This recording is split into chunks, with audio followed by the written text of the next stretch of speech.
Okay.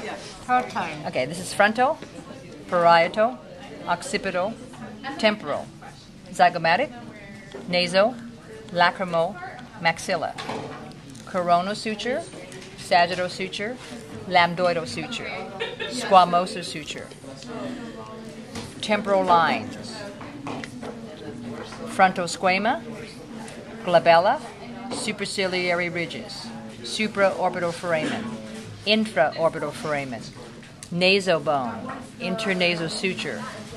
The openings in the eye orbit, the round opening is the optic foramen. The upper slit is the superior orbital fissure. Lower slit is the inferior orbital fissure. In the nasal cavity here, we have our nasal septum. This is the vomer, perpendicular plate of the ethmoid, middle and inferior nasal conchae. Intermaxillary suture, the alveolar margin of the maxilla, zygomatical facial foramen,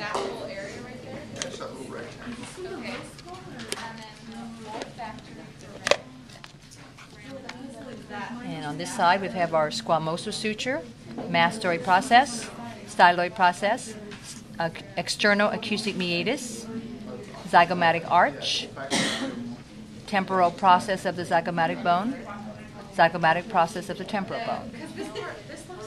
On the inside, you've got your crucicale, cribiform plate, the olfactory foramina of the ethmoid bone. This is the sphenoid bone, lesser wings, greater wings of the sphenoid bone. This is the sella turcica.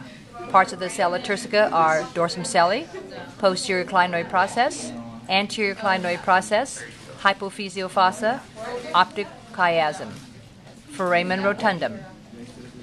This is the portion of the temporal bone. This is the rock. Petrous portion. Internal acoustic meatus. Carotid groove, where the internal carotid artery is going to sit. Anterior, middle, and posterior cranial fossa. On this side here, we have our incisive foramen, median palatine suture, transverse palatine suture, palatine process of the maxilla, horizontal plate of the palatine, greater and lesser palatine foramen. Vomer, pterygoid process, mandibular fossa, foramen lacerum, foramen ovale, foramen spinosum, carotid canal, jugular foramen, mastoid process, stylomastoid